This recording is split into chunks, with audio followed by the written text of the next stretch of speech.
roi un rôle politique?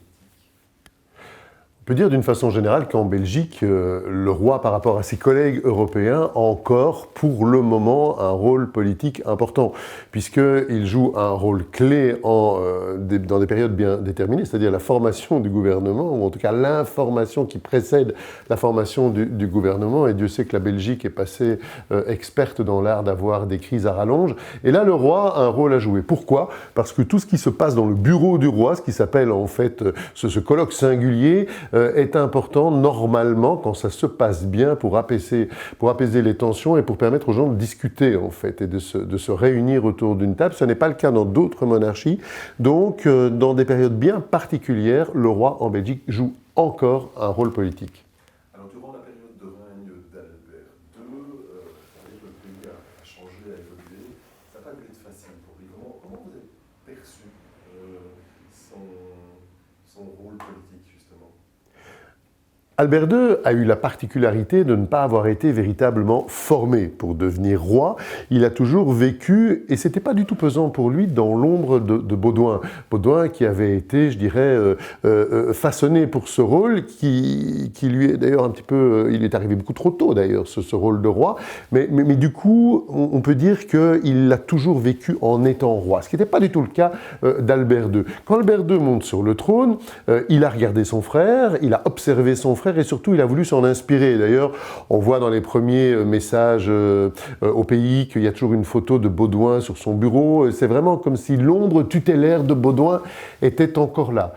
Et petit à petit, il va devoir imprimer sa propre marque, simplement parce que les circonstances l'ont exigé, des circonstances à la fois avec les drames qui ont touché la Belgique, au niveau de faits divers tragiques, et puis une crise gouvernementale à rallonge, une de plus, mais celle-là vraiment très très longue, et à un moment, on a vu Albert taper du poing sur la table en disant « Stop, maintenant il faut trouver une solution ».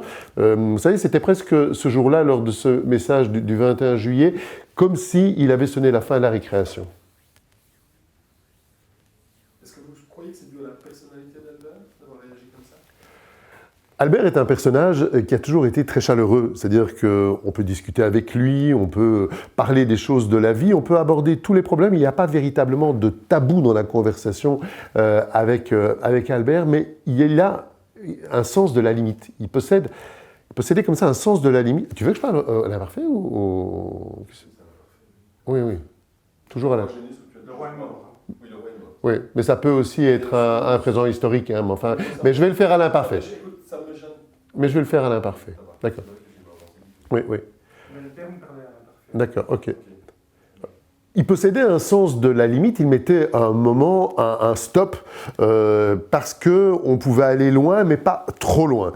Et là, tout d'un coup, il devient rigide, notamment en cas de crise politique. Et là, il l'a véritablement montré. On a découvert une autre facette d'un homme qui n'était pas aussi, je dirais, bonhomme justement, et parfois même certains lui reprochaient peut-être une certaine mollesse, ou en tout cas le fait d'être absent des choses véritablement pratiques en fait, comme s'il n'avait pas envie de jouer ce rôle de roi.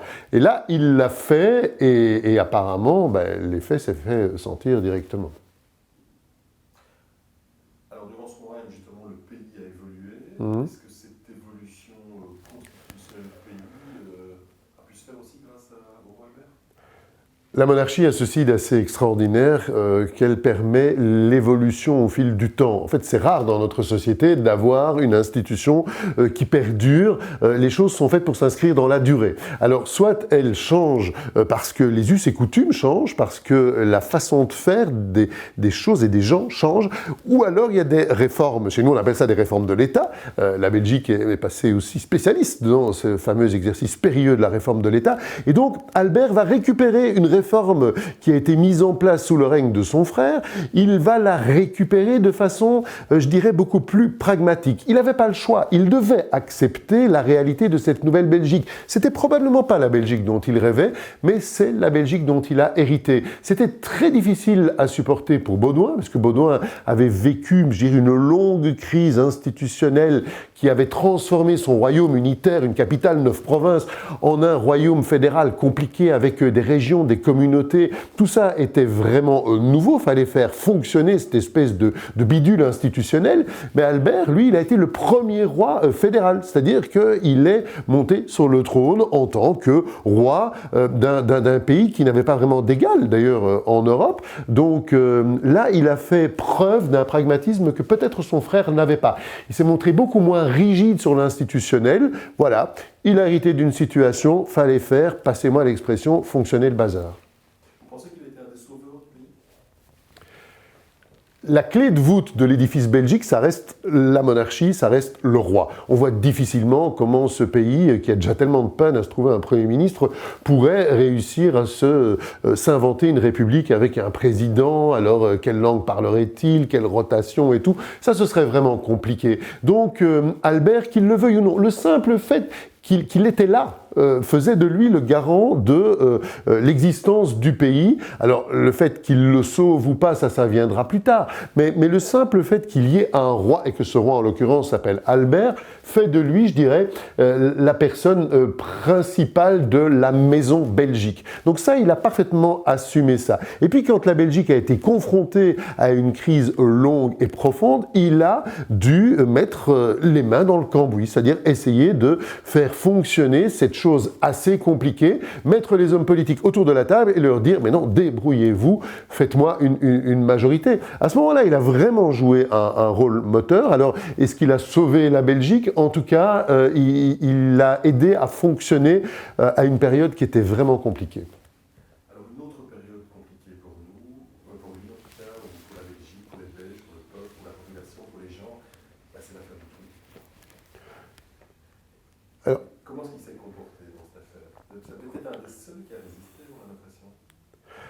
Albert, au début de son règne, avait décidé de prolonger beaucoup de choses qui étaient héritées du règne précédent, notamment le fait de ne pas changer de chef de cabinet. Donc il y avait cette volonté de s'inscrire dans une continuité, mais il n'était pas à l'abri d'événements tragiques qui pouvaient surgir dans le pays, qui exigeaient d'autres réponses.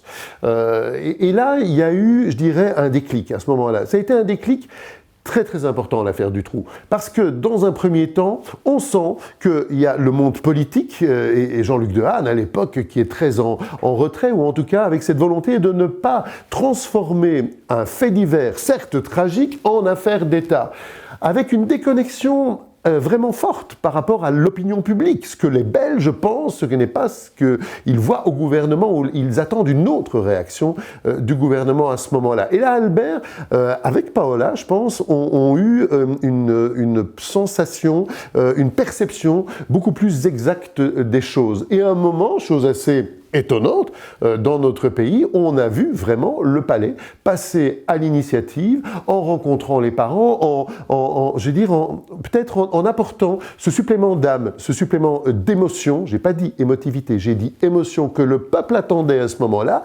Et là, vraiment, je pense que le palais a joué un rôle central dans une période qui a été totalement traumatisante pour le pays, à tel point qu'on a vu le monde politique, je dirais, rapidement emboîter le pas et suivre ce qui était à l'origine une initiative qui émanait du palais. Est-ce qu'ils ont agi de manière concrète suite à cette affaire?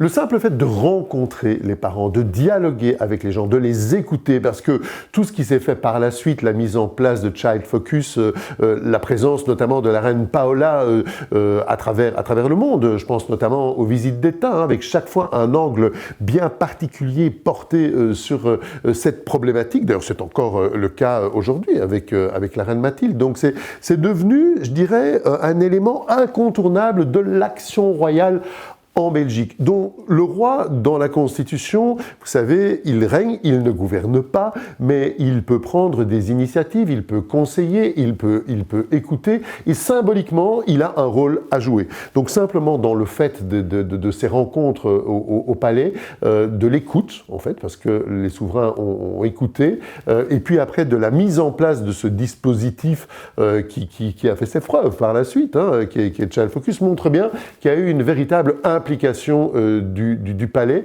On reproche souvent, en fait, aux grands de ce monde de se déconnecter de la réalité. Là, ils ont eu une occasion tragique de prouver que ça n'était pas du tout le cas et qu'ils pouvaient aller vers la population belge. Et je pense que ça a été très bien ressenti à l'époque, justement, dans le pays. Oui, d'ailleurs, il y a quand même pourtant, excusez-moi, il y a eu certains politiques à l'époque qui ont quand même mis certains reproches au palais par rapport à leur façon de s'investir. Oui, c'est très difficile parce que comme la monarchie n'est pas censée intervenir dans ce qu'on appelle le day-to-day, c'est-à-dire la gestion des affaires du pays, on le répète, le roi ne gouverne pas, mais pourtant le roi peut prendre des initiatives. Et quand on est dans une situation inédite, là, on peut très fort reprocher au souverain de trop s'impliquer, d'être trop sur le terrain et de quelque part prendre la place des politiques qui ont été élus de façon totalement légitime par le peuple pour faire leur job de politique. Alors, est-ce que le roi est allé au-delà de ses prérogatives ?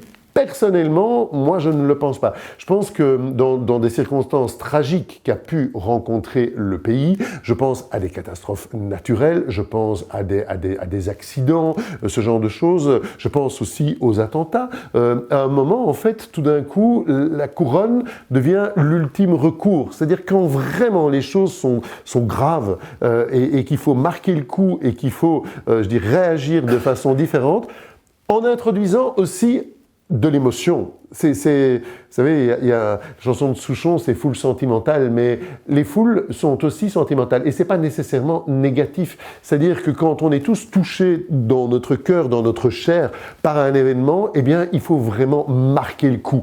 Marquer le coup, ça peut être, là, en l'occurrence, une marche blanche, se sentir tous ensemble, réunis autour d'un drame, le partager et essayer après ça d'en tirer les leçons pour que ça ne se reproduise plus. On le dit toujours, mais c'est important. Le palais aussi avait un rôle à jouer à ce moment-là. Alors forcément, des initiatives ont été prises. Peut-être aussi que les politiques qui lui ont reproché ça se reprochaient eux-mêmes de ne pas avoir eu la même attitude. Vous personnellement, c'est quelque chose que vous avez vécu comment, là, leur application pour quelques mots? Moi, je me rappelle qu'au début, j'avais très peur que la famille royale, d'une façon globale, mais surtout le roi et la reine, restent un peu dans leur tour d'ivoire, en fait, en disant, on ne va pas justement participer à l'émotion ambiante. Vous savez, on reproche souvent à la couronne d'être froide. Regardez la reine Elisabeth en plein accident Diana, en pleine période Diana, on lui dit, cette femme est sans cœur. On a tous un cœur. Simplement, il y a des éducations qui se font dans ce genre de famille. Ça a changé aujourd'hui. Mais à l'époque, en fait, les familles, eh bien, l'éducation d'un prince, d'un futur roi, faisait qu'il fallait se forger une carapace, une armure pour affronter et surtout ne pas extérioriser, ne pas montrer ses sentiments. Ça ne se fait pas. C'est une question d'éducation. Et là, on a vu le roi et la reine, d'ailleurs, fendre l'armure et vraiment montrer qu'ils pouvaient participer à l'émoi collectif. Moi, je pense que vraiment, ça a été bien fait. Et je pense aussi, pour les avoir vus à l'œuvre souvent, je pense aussi que c'était quelque chose de sincère. C'était pas du tout joué, en fait. Albert, quoi qu'on a pu en dire par la suite, était un homme profondément humain. Et il avait vraiment besoin de trouver, je dirais, sa façon de partager ça avec son peuple. Alors, il y a eu une forme d'adhésion populaire. Mmh.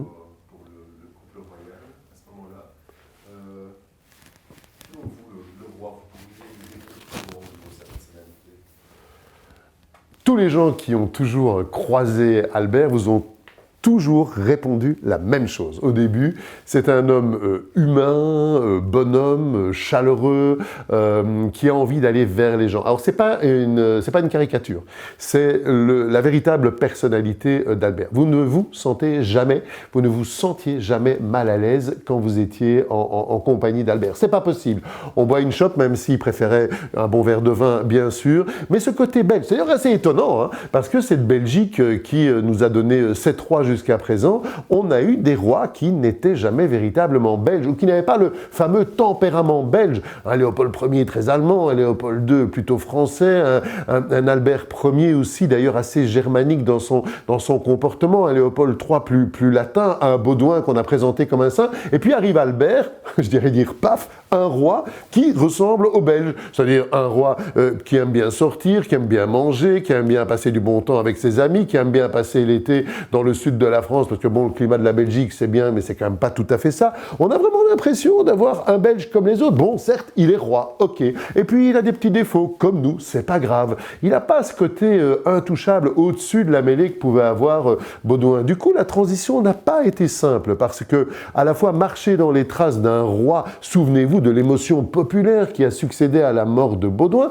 Pour certains, Baudouin avait quitté déjà de son vivant le registre des hommes pour presque devenir un saint. C'était quelque chose d'assez extraordinaire. On a un peu tendance à l'oublier, mais Albert succède à son frère dans des circonstances extraordinaires avec une personnalité qui n'est pas du tout celle de son frère. Et pourtant, il doit remplir ce rôle. Donc moi, je pense que dans son caractère, il y a à la fois il y avait cette volonté d'être proche de son frère, d'avoir beaucoup de fidélité par rapport aux engagements qui avaient été pris, et en même temps, un fond vraiment totalement humain. Certains diront aussi parfois terriblement humain, parce qu'il y a toutes les qualités, mais il y a tous les défauts qui vont avec aussi.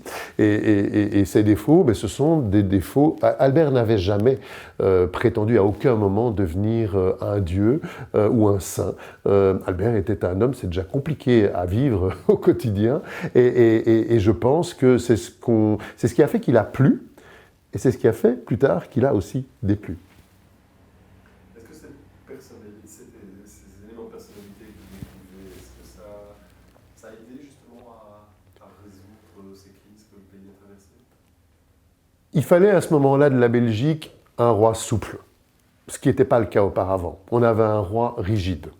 Passer de la rigidité à la souplesse dans un moment institutionnel aussi compliqué était la meilleure chose qui pouvait arriver au pays. C'est-à-dire que face aux avancées sociétales, face à une Belgique compliquée à gérer, mais en tout cas un édifice institutionnel qu'on essaye de mettre en place, il faut un homme qui ne soit pas dogmatique. Albert n'a jamais été dogmatique en fait. Il avait un aspect, je dirais, de la gestion jour le jour. En fait, c'était pas un homme non plus de grands projets ni de longue vision. À part le fait, et c'est déjà important, de préserver l'édifice belgique de la meilleure manière possible. Je pense que si on s'était trouvé à ce moment-là, on peut toujours refaire l'histoire avec des si, c'est facile. Hein. Mais si on s'était trouvé à ce moment-là avec un roi très dogmatique, très rigide à la manière d'un Baudouin, ça aurait été beaucoup plus compliqué à gérer. Certains vous diront aussi que sous Baudouin, les hommes politiques n'auraient peut-être pas pris autant de liberté qu'ils l'ont fait avec Albert, autant de place. Il y avait un respect, parfois même une crainte autour de la personnalité du roi Baudouin qui était là depuis tellement longtemps, qui avait connu tellement d'épreuves. Albert est arrivé comme un nouveau roi avec lequel il était plus facile de s'entendre, en fait.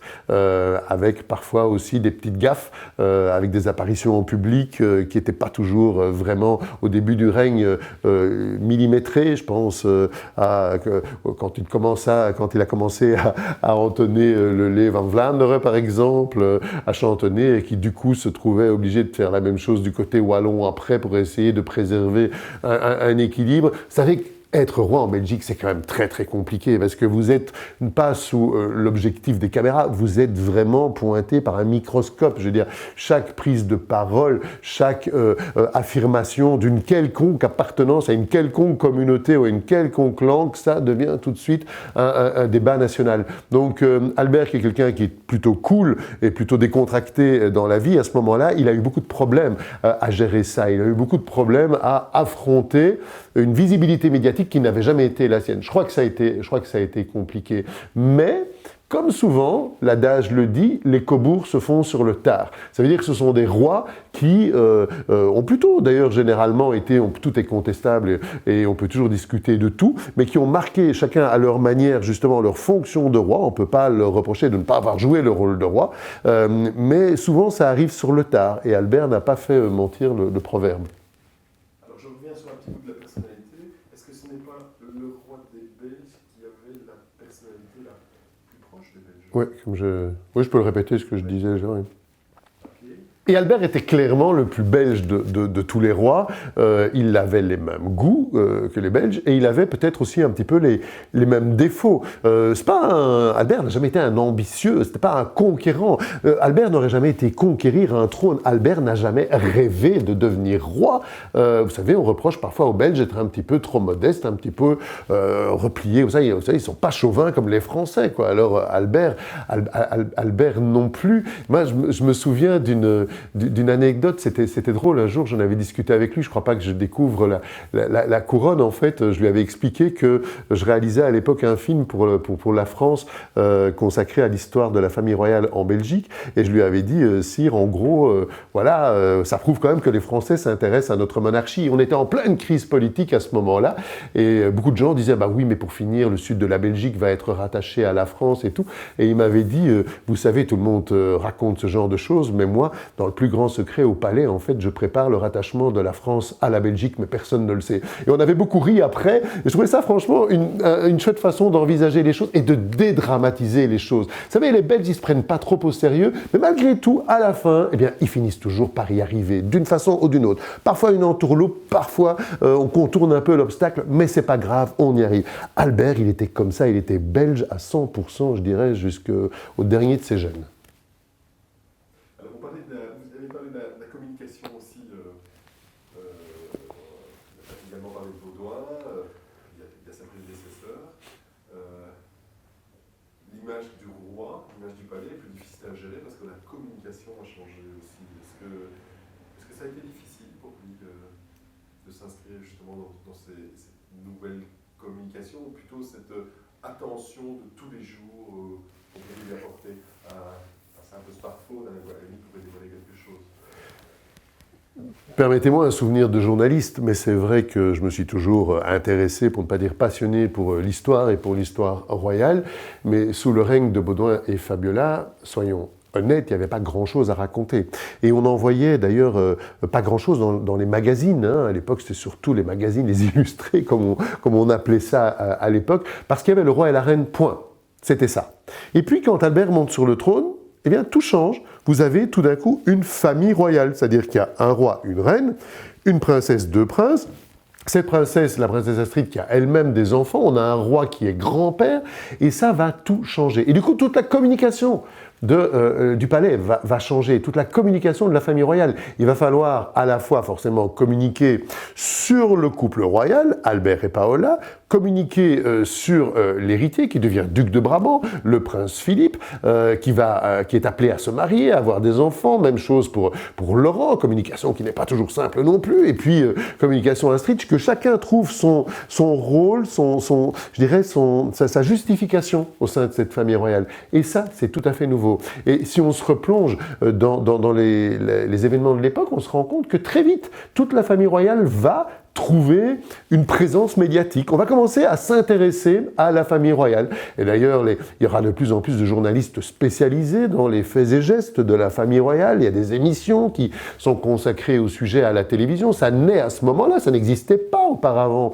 Simplement parce qu'on a une vraie famille. Il y a des choses à raconter. Et donc, Albert et Paola, mais vraiment avec l'appui du palais, en fait, et des conseillers en communication du palais, eh bien, ils vont devoir inventer une nouvelle façon de communiquer, être beaucoup plus présents, d'abord parce que, je dirais, passez-moi l'expression, le casting a changé, vous avez une véritable famille, et puis à côté de ça, les moyens de communication vont petit à petit évoluer. Alors on n'est pas encore en pleine révolution numérique, bien sûr, au début du règne, mais on sent que petit à petit, les choses vont évoluer. Et donc le palais va devoir apprendre, c'est pas toujours simple, à donner plus, à montrer plus, simplement pour partager ça avec les Belges. Et puis, il faut quand même dire les choses comme elles sont, il faut aussi préparer le règne à venir, puisque on attendait Philippe, on a eu Albert. Donc Philippe occupe aussi une place tout à fait inattendue au sein de ce dispositif royal. C'est-à-dire que la Belgique a découvert à ce moment-là qu'elle avait un duc de Brabant, donc un héritier qui avait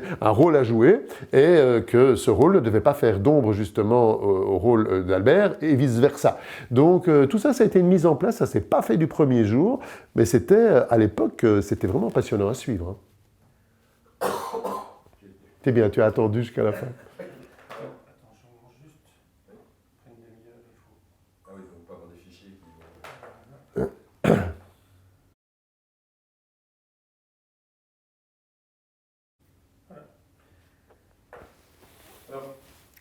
concernant cette monarchie belge Mhm. et leur communication, est-ce que vous voyez une différence avec les autres monarchies? Alors, la communication, j'ai commencé. La communication de la famille royale, ouais. Du temps d'Albert, bien évidemment. Hein. Oui, bien sûr, oui. Si vous voyez les autres monarchies, je pense à la monarchie britannique bien sûr, mais ça c'est l'exemple, je dirais, le plus flagrant, il y a une armée de communicateurs qui gravitent autour de la famille royale anglaise. Ça c'est le cas depuis longtemps. Depuis, je dirais, les années 60, il y a vraiment une prise de conscience de la part de la famille royale anglaise, de l'impact des médias, et je pense principalement à la télévision. Alors en Belgique, ça a toujours été fait de manière très différente. D'ailleurs, les communicateurs de la famille royale étaient le plus souvent, d'ailleurs presque toujours, des diplomates. C'est-à-dire des gens qui venaient du personnel diplomatique et qui se retrouvaient à devoir jouer le rôle d'attaché de presse de la couronne, en gros. C'est deux métiers différents. Vous savez, comme en diplomatie, on peut dire beaucoup de choses sans rien dire. C'est un art, la diplomatie.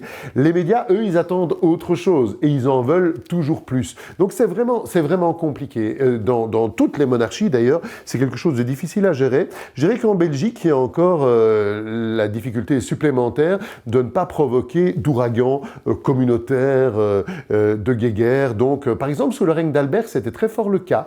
Il y avait vraiment cette obsession de donner aux uns et aux autres la même chose. Si la télévision publique demandait quelque chose, la télévision privée devait le recevoir. Si les Flamands demandaient quelque chose, les francophones devaient le recevoir. C'était vraiment, je dirais, un partage très très équitable, mais presque des calculs de précision extrême hein, pour y parvenir.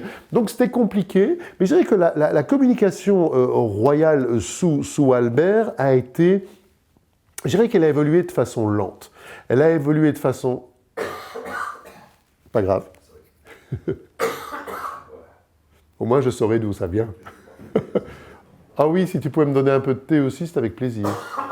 Moi, j'ai la petite tasse. En plus, qu'il doit refroidir bien, là. Oui, le rapport anglais, c'est lui, et la reine Victoria, c'est moi.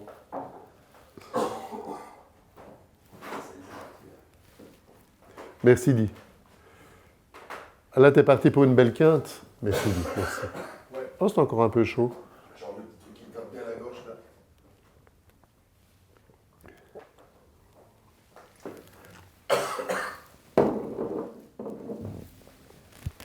là. On y retourne? Je retourne sur la communication. Je sais pas où tourner, désolé. Donc, ça va, tu sais. C'est bon? Avec cette difficulté supplémentaire en Belgique, bien sûr, qu'une communication peut devenir dangereuse à un moment ou l'autre. D'autres monarchies n'ont pas ce problème. Alors, chaque monarchie a sa petite recette. Hein. Si vous allez en Suède, on peut faire des conférences de presse. Si vous allez au Danemark, par exemple, la reine peut rencontrer plus facilement des journalistes. Si vous allez en Angleterre, le souverain ne rencontre jamais la presse directement. Et en Belgique, par exemple, on n'a pas de tradition de la conférence de presse royale, ça n'existe pas. Alors, vous savez, il y a aussi cette idée de ne pas s'adresser directement au roi. Avec le temps, ça a évolué, mais l'air de rien, sous le règne d'Albert, les choses évoluent doucement, progressivement, mais il n'y a aucune véritable révolution en matière de communication. Est-ce qu'ils doivent essayer de communiquer du temps d'Albert? Est-ce qu'il a dû essayer de communiquer beaucoup plus ou au contraire de rester beaucoup plus discret? Sous le règne d'Albert, il y a une demande très grande de la part des médias. Les émotions... Oh bonjour, c'est bonjour le lapsus. Tiens. Les émissions royales existent, donc elles ont besoin de matière. Elles doivent absolument avoir quelque chose à proposer chaque semaine à leurs téléspectateurs. Même chose pour les magazines People, hein, attendent que quelque chose se passe. D'autant plus que la famille s'agrandit, d'autant plus que Philippe s'est marié, que les enfants arrivent, que Laurent s'est marié, que les enfants arrivent. Donc il y a toujours quelque chose à raconter. Avec toute la difficulté aussi de maîtriser cette communication, puisque comme dans toutes les familles, peut-être dans notre famille royale un peu plus qu'ailleurs d'ailleurs, chacun a envie de jouer peut-être un petit peu cavalier seul, comme ça, pour essayer de mener soi-même sa propre communication. Et donc ça a été vraiment difficile, donc il y a eu cette nécessité de donner plus, et probablement du côté d'Albert, et je dirais même principalement de Paola, l'envie quand même de, vous savez, hein, c'est pour vivre heureux, vivons cachés. On n'a pas tellement envie de s'exhiber, c'était pas du tout une volonté. Ça se sentait notamment lors des visites d'État. Hein. Au début, il y avait toujours quand même, on sentait qu'il y avait quand même un côté obligation, surtout d'ailleurs ça se sentait beaucoup du côté de la reine Paola. Et puis une fois que la visite démarrait, que voilà, on se rencontrait, on dialoguait, paradoxalement, par rapport au règne actuel, il y avait beaucoup plus de proximité. C'est-à-dire qu'on avait beaucoup plus, nous, en tant que journalistes spécialisés, par exemple, on avait un dialogue qui était plus rapide avec le roi et la reine. Il y avait un mélange, en fait, de professionnalisation indéniable et de bonne franquette. Parce que, voilà, une fois de plus, on le fait à la belge, en fait. Aujourd'hui, tout ça s'est vraiment professionnalisé. Albert, je trouve que ça traduisait bien le caractère d'Albert. Tu me fais beaucoup de peine. Alors, Tu veux une pastille? non, ça va, on va essayer de tenir. Alors, une des difficultés aussi pour une monarchie, donc la monarchie Ouais. qui existait à l'époque, c'est qu'elle est parfois remise en cause. On dit que ça coûte. Ouais. Ça coûte cher. Est-ce que la monarchie belge coûte cher? Est-ce que ça vaut le coup? Alors, le débat sur le coût de la monarchie, c'est un débat sans fin, pour de multiples raisons. Mais la raison principale, c'est qu'on compare toujours des pommes et des poires. C'est-à-dire que on prend des chiffres qui existent, hein, montant de la liste civile, montant des dotations, et forcément, ça, ce sont des chiffres qui impressionnent, parce que ce sont des chiffres qui sont élevés. On oublie que dans la liste civile, eh bien, il faut aussi pourvoir à l'entretien de certaines propriétés qui sont mises à disposition du souverain, qui n'appartiennent pas au souverain. D'un autre côté, la sécurité de la famille est aussi à charge du ministère de l'Intérieur, par exemple, ou partiellement à charge du ministère de l'Intérieur. Tout ça fait que, en fait, c'est très, très compliqué à comparer. Donc, d'une façon globale, ceux qui se sont vraiment plongés dans les chiffres estiment qu'une monarchie a tendance à coûter moins cher qu'une république. Alors, forcément, il faut toujours mettre la main au portefeuille pour entretenir le dispositif. Mais ça a été vraiment un problème crucial tout au long du règne d'Albert, avec, je pense, des maladresses des deux côtés. Première maladresse du côté d'Albert et du côté de Paola, c'est d'avoir à certains moments de s'être plaints de leur train de vie, en fait, notamment après l'abdication. Ça, je pense que les Belges ne l'ont vraiment pas compris. C'était quelque chose de tout simplement inaudible. Et quand, lors d'une maladresse, avec une question posée, que par un journaliste, la reine Paola se trouvant tout à fait désarçonnée, parce qu'elle n'a pas du tout l'habitude qu'on lui pose une question dans l'exercice, entre guillemets, de ses fonctions, et qui explique qu'elle a un yacht, parce qu'elle a toujours eu un yacht, et que voilà, elle ne comprend pas où se situe le problème d'avoir un yacht. Forcément, tous les Belges n'ont pas un yacht. Et ça passe très mal dans l'opinion publique. C'est un tout petit peu injuste. Pourquoi? Parce que Albert a compris assez rapidement que la situation avait évolué par rapport au règne précédent et qu'il y avait une famille royale dans sa totalité, dans sa globalité. Et que tous ces gens, eh bien, ça commençait à faire nombreux. Si vous mettez le roi, la reine, les enfants, les petits-enfants, ça commence à faire une sacrée tribu royale, en fait. Et est-ce que la Belgique, est-ce que le contribuable belge doit entretenir tous ces princes? Toutes les monarchies se posent la même question. Ça a été la même chose en Suède, ça a été la même chose aux Pays-Bas, ça a été la même chose en Espagne, même chose au Royaume-Uni. C'est vraiment la question de que faire d'un prince qui ne deviendra pas roi? Que faire d'une princesse qu'on n'envoie plus comme avant épouser un prince à l'autre bout de l'Europe pour faire une union diplomatique ou politique? Ça n'existe plus. On est passé à un autre stade. Donc aujourd'hui, toutes les familles royales resserrent le dispositif royal. Hein, les Flamands appellent ça un kern, hein, c'est le noyau autour duquel eh bien, la fonction royale va s'exercer. Et tant pis pour les autres. Ils n'auront qu'à bosser, ils n'auront qu'à travailler. Il y a pire, hein, parce que bon, forcément, ils ont aussi de quoi commencer dans la vie sans aucun problème, bien sûr. Donc personne n'est là pour les plaindre. On leur dit simplement que ça ne sert à rien de rêver d'avoir une dotation et de s'impliquer comme ça dans les activités royales.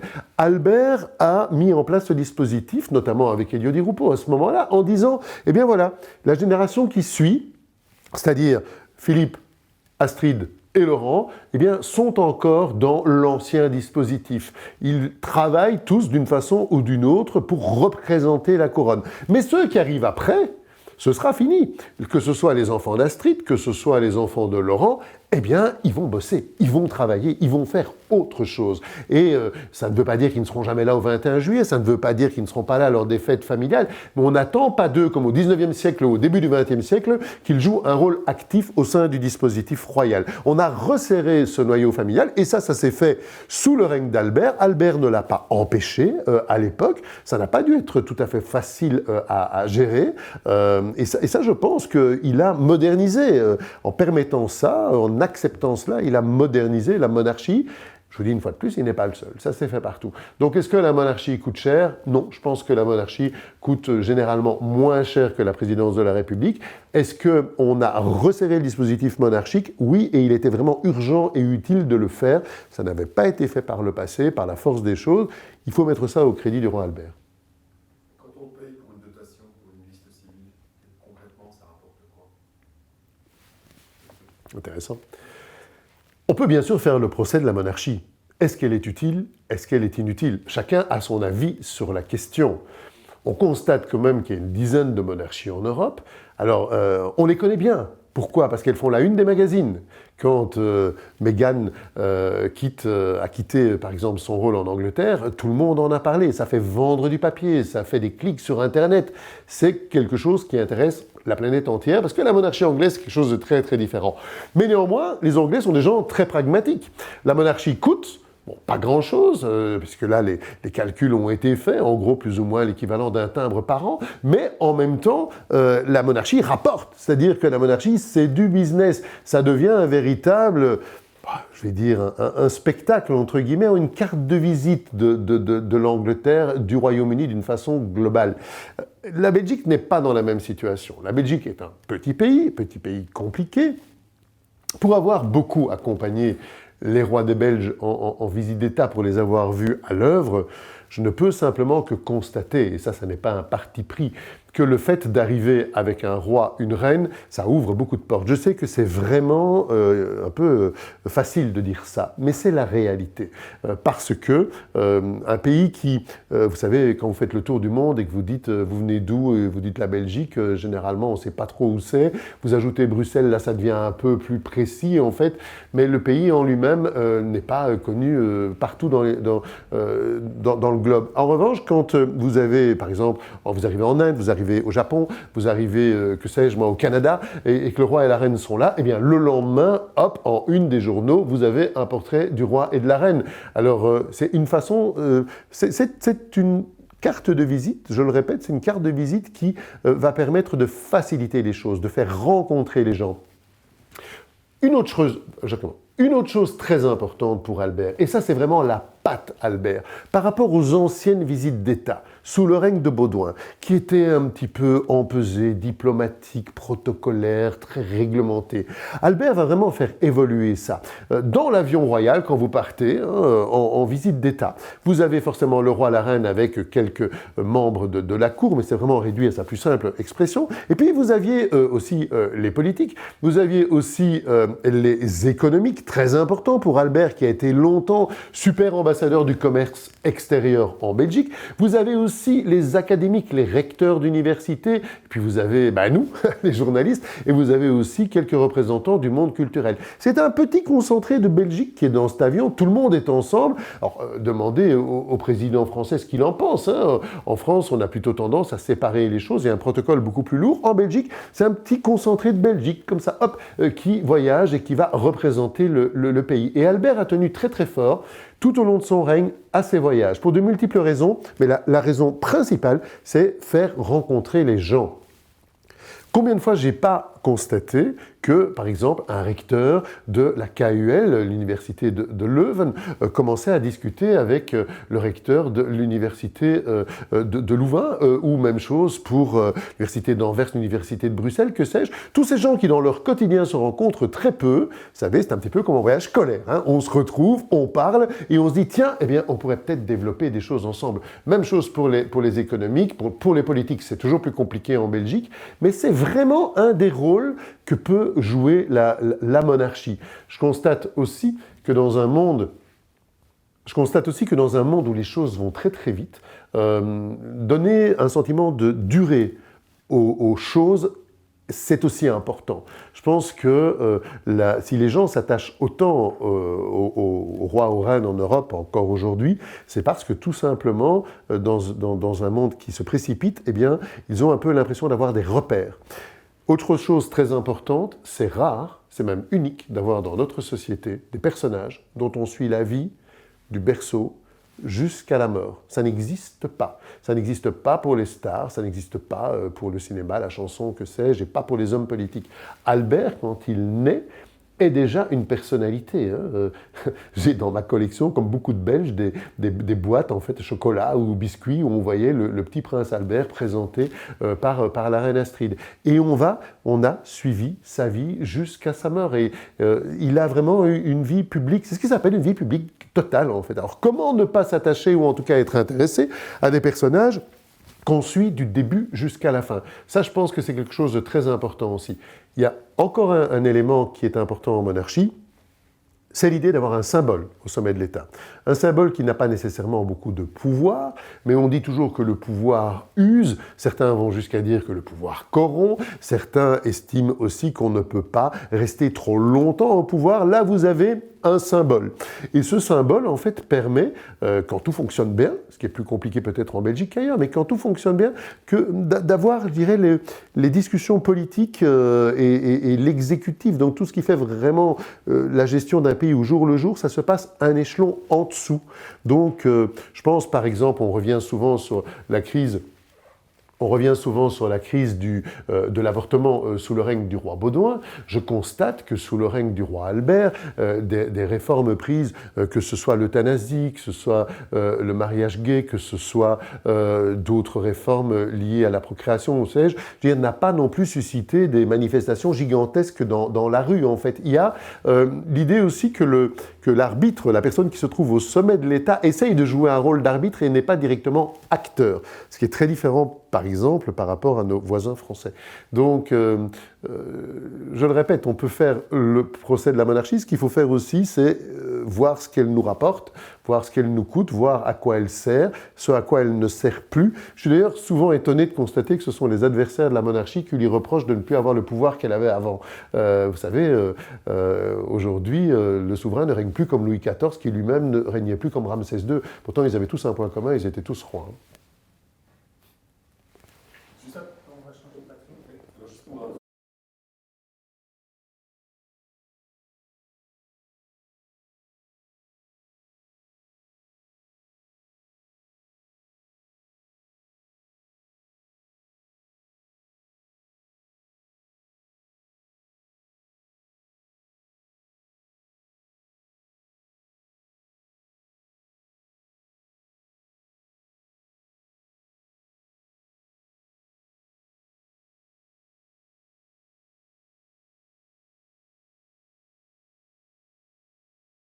Ont bossé tout à fait normalement. Et quand ils font des choses pour la famille royale, ce qui est pas très fréquent, mais enfin, ils se font payer en freelance. C'est-à-dire qu'ils ont des cachets, entre guillemets, pour les prestations. Si on leur demande tout d'un coup, je sais pas quoi, moi, d'aller faire une visite d'État ou je sais pas quoi, mais c'est rare, ça ne se fait pour ainsi dire plus.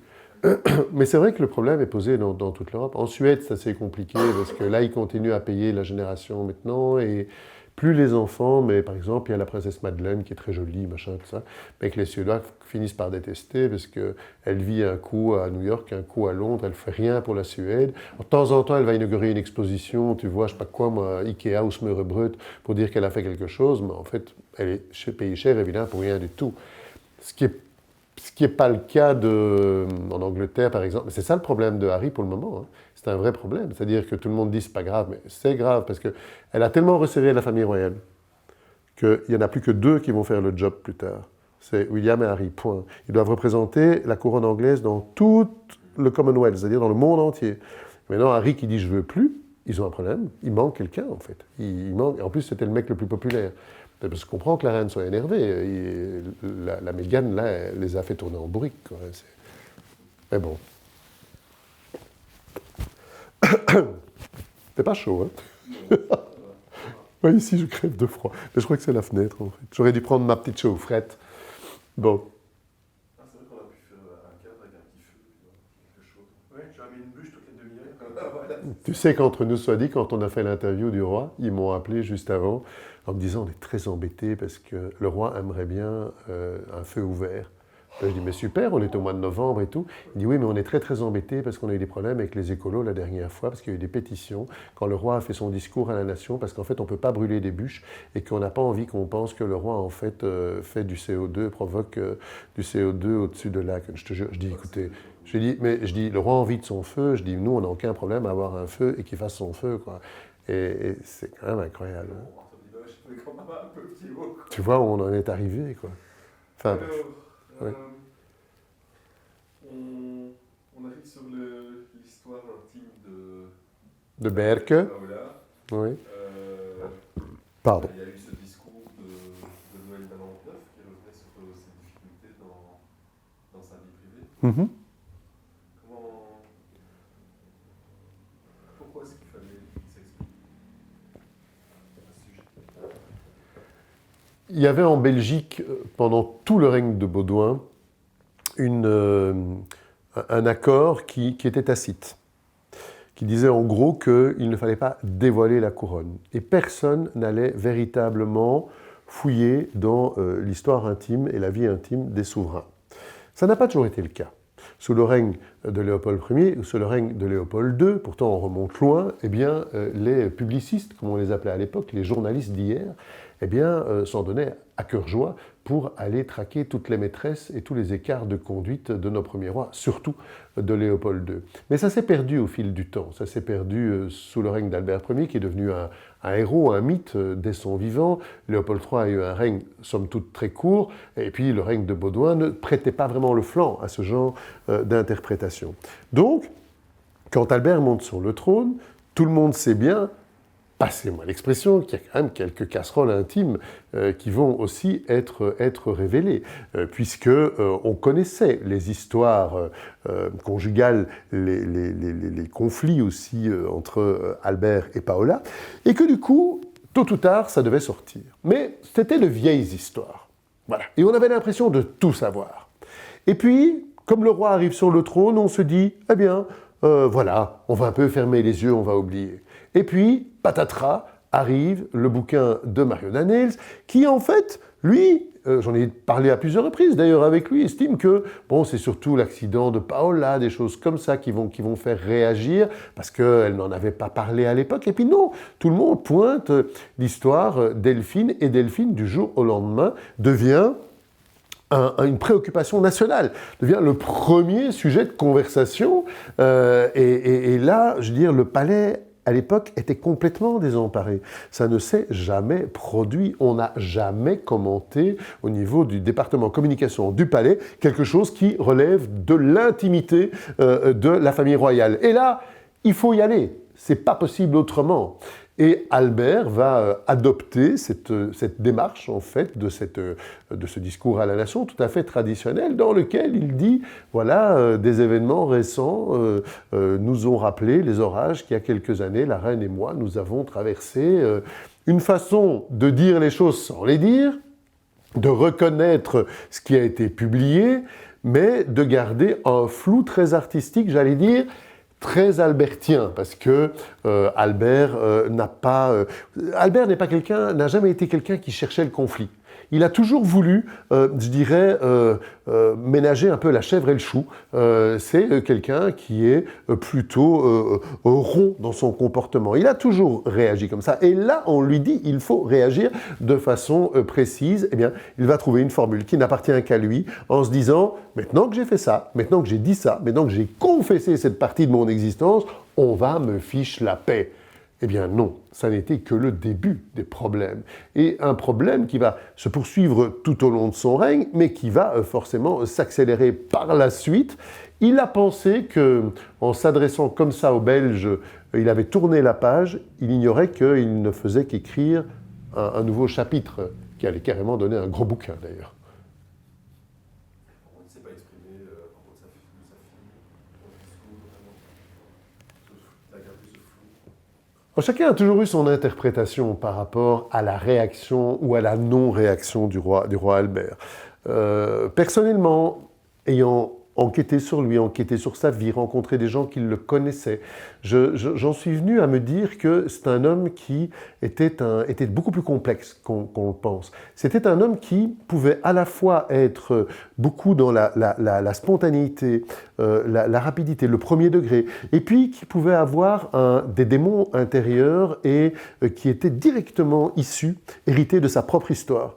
Un petit garçon qui a, je dirais un bébé, c'est même pas un petit garçon, c'est un bébé qui perd sa mère dans des circonstances tragiques, qui ne la connaîtra jamais, qui 5 ans plus tard se découvre une autre mère que personne ne lui a présentée, qui débarque comme ça de façon tout à fait impromptue dans sa vie, et puis un père qui est déporté, qu'il n'est pas tout à fait sûr de pouvoir rejoindre, et puis un exil qu'il ne comprend pas parce que lui, il n'a qu'une seule envie, c'est de rentrer à la maison, mais on ne lui explique pas pourquoi, c'est des problèmes politiques qui le dépassent de loin, et puis ce retour en Belgique, et puis son frère qui monte sur le trône en usurpant la place du père, ce qui crée un nouveau drame familial, une mère qui quelque part aurait voulu devenir reine mais qui ne pourra, une belle-mère pardon, qui aurait voulu devenir reine, la princesse Liliane, et qui ne le deviendra jamais. Et puis quand Baudouin monte sur le trône, Albert est mis au pied du mur en disant « il faut choisir, c'est Baudouin ou ton père », puisque très clairement, il y a un divorce qui s'opère au sein de la famille royale. Et Albert choisit son frère, dont il restera proche jusqu'au bout, et il s'éloigne complètement de son père. C'est un homme qui, au fur et à mesure de sa vie, a fermé de nombreuses portes pour, alors certains diront pour s'éviter les problèmes, bien sûr, mais en tout cas pour voilà, prendre des décisions tranchées, nettes et définitives. Il l'a fait avec son père, il l'a fait d'une certaine manière avec le prince Laurent, il l'a fait de façon moins expéditive, je dirais, avec Philippe à une certaine époque, avec des rapports qui s'éloignent, qui se distendent, et il l'a fait avec Delphine.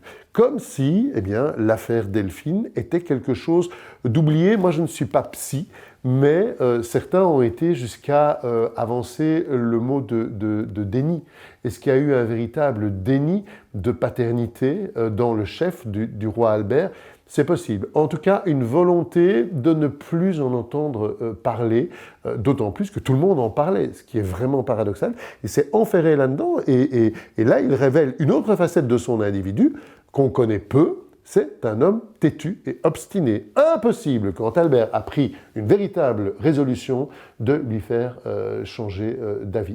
Il ne le fera jamais. À différentes reprises, ça a été le cas. Et là, au niveau familial, on en a eu l'éclatante et probablement triste démonstration. C'est un peu fou, hein, parce que c'est l'image qu'on a d'Albert qui est un roi proche des gens. Et puis là, par rapport à sa fille, il a été d'une brutalité presque extrême. Et il s'en éloigne, mais vraiment d'une manière incroyable. C'est assez paradoxal, c'est assez incroyable. Oui, c'est très très étonnant. Je pense que les Belges n'ont jamais compris cette histoire. Je pense que les Belges lui ont beaucoup reproché. Vous savez, le nombre de fois qu'on est venu me voir en me disant « Mais pourquoi on l'aime cet homme? Pourquoi il a réagi comme ça? Comment peut-on réagir comme ça avec sa fille ?» Et pour en avoir discuté avec Delphine aussi, c'est une incompréhension de part et d'autre. Forcément, on réfléchit, on essaye de comprendre. Je n'ai jamais pu lui poser la question de face, mais je me suis forgé une opinion avec le temps. Et vraiment, la conclusion que j'en ai tirée, c'est de reconnaître que Albert était l'homme d'une autre époque.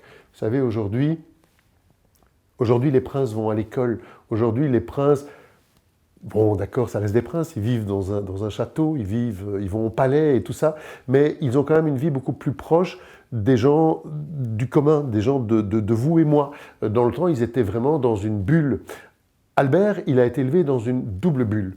Il était déjà dans la bulle de son enfance, de vivre dans un château, déjà, première chose. Et la double bulle, après, ça a été la guerre, l'occupation et l'exil. Et en fait, pendant toute cette période, il a été très très loin du quotidien des Belges, des gens et de leurs émotions. Et en plus, ils vivent dans une famille où on ne se dit pas vraiment les choses. La famille royale, en fait, est une famille qui cultive souvent le non-dit. Peut-être pas toujours le secret, mais en tout cas le non-dit. Les choses se savent, mais ne se disent pas. C'est une question vraiment d'éducation. Aujourd'hui, je pense que c'est incompréhensible. Mais pour un homme qui avait son âge, qui avait son éducation et son parcours, c'était une des prérogatives, entre guillemets, qu'un homme, et qu'à plus forte raison, un roi pouvait avoir. Albert avait une chose en horreur, c'est quand on lui force la main, en fait. C'est quelque chose d'intolérable pour lui. Il n'a jamais voulu ou apprécié ou toléré qu'on lui dise « fais ceci » ou « fais cela ».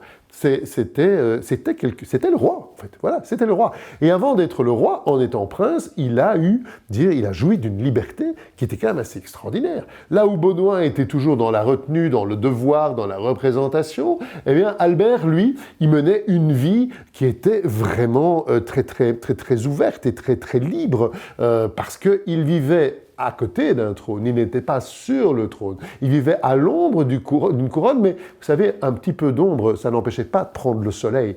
Et justement, cette façon d'avoir envisagé la vie fait qu'il n'a pas toléré qu'à un moment, on le place face à son histoire, à la réalité, une réalité qu'il a niée. Alors que dans l'histoire de sa famille, de ses ancêtres, des enfants légitimes, il en a eu. Et qui, dans une autre époque peut-être, une époque peut-être qui était beaucoup plus morale, ça n'a pas posé de soucis. C'est enferré dans quelque chose.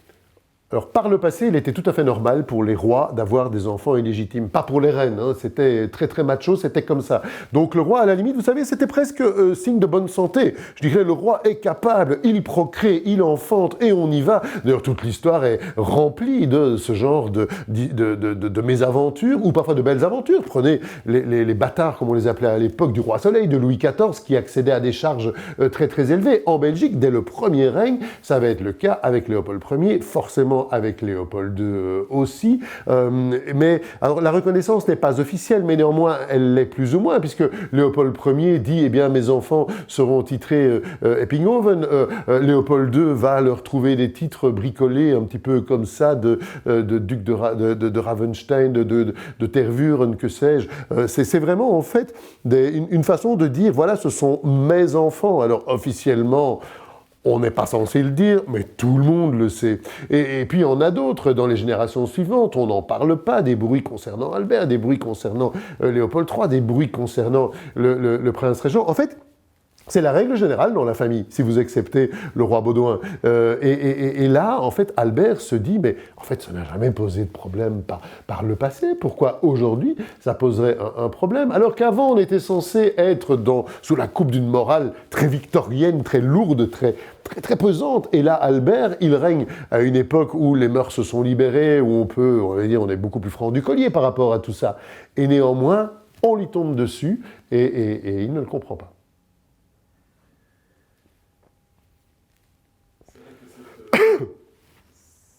Cette affaire Delphine Boel, comme on l'a appelé, est-ce que ça a définitivement brouillé son image? L'affaire Delphine Boel, sans aucun doute, a brouillé l'image du roi Albert, et je dirais même à petit sali son image. Et c'est dommage, parce qu'après 20 ans de règne, quand Albert abdique, il le fait de façon assez joyeuse et positive. C'est-à-dire que la monarchie se porte bien. Souvenez-vous aussi que les codes de popularité de la famille royale sont au beau fixe.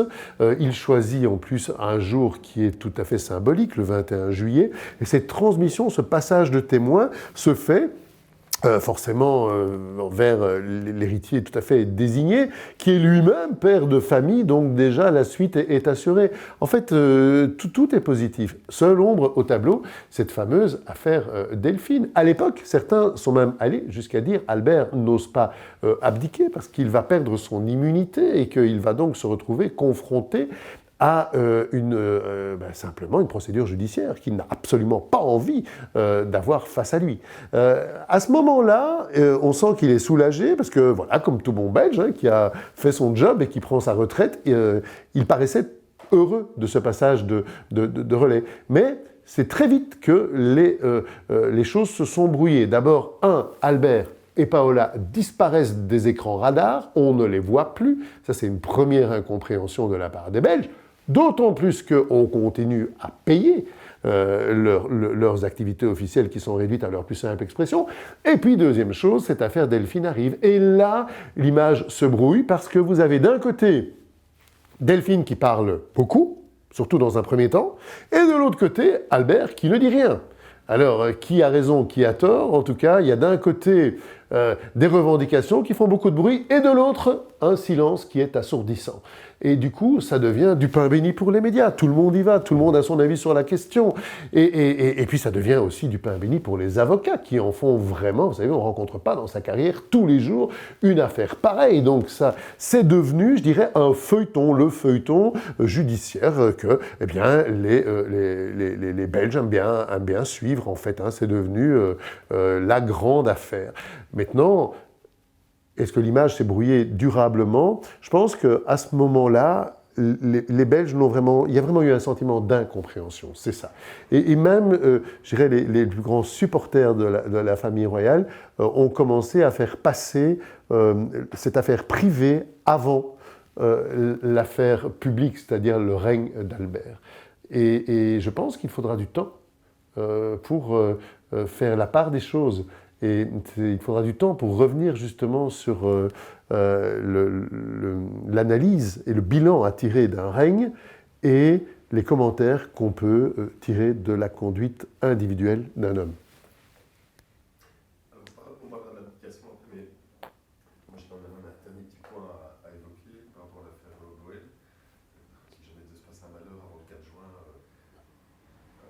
audience ou reconnaissance officielle ou pas, s'il fait appel, ça c'est autre chose.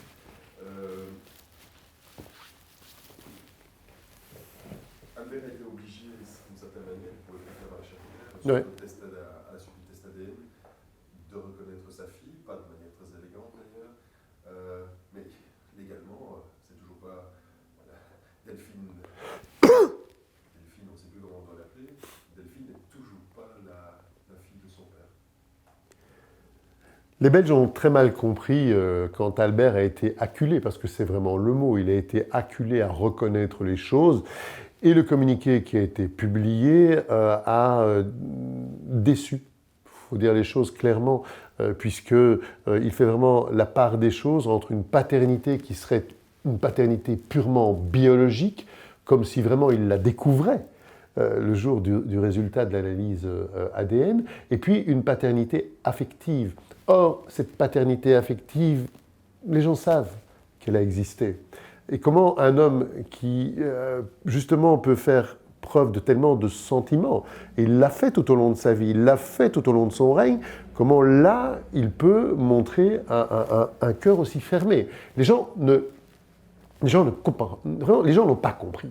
Ça a été quelque chose de difficile à digérer, en fait, pour les Belges. Et surtout, je dirais, une déception, parce que ce moment-là est apparu comme le moment très précis où il avait une dernière chance de pouvoir se rattraper, ou une dernière chance, voilà, de regarder le pays en face et de dire, voilà, ok, je vais rester poli, mais j'ai commis des erreurs.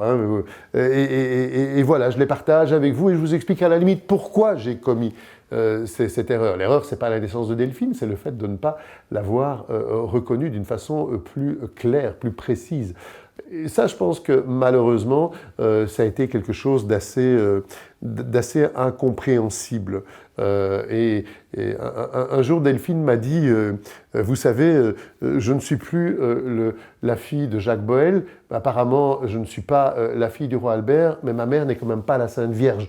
Donc, l'Immaculée Conception, en ce qui concerne Delphine, n'était pas à l'ordre du jour. Et je pense que Albert aurait dû, avec son bon sens bien belge, il aurait dû être pour le coup.